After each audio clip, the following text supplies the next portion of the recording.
In this guide, I'll show you how to download and install CapCut on your PC step by step. If you find this video helpful, don't forget to like and subscribe for more useful tutorials. First, go to the bottom of your screen and click on the search bar. Type Microsoft Store and open it. Once the store is open, click on the search icon at the top and type CapCut. You'll see the CapCut app appear in the results. Click on it, wait for the page to load, and then hit the Install button in the top right corner. The download will begin automatically, so just wait for it to finish. Once the download is complete, the app will install on its own. When it says Installed, you can close the Microsoft Store. Now, go back to the search bar at the bottom of your screen and type CapCut again. Open the app, and you may see a message saying it's testing your system.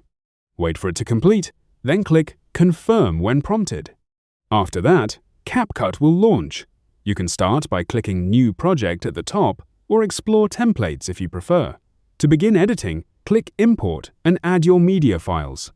That's it, you're ready to start editing with CapCut on your PC.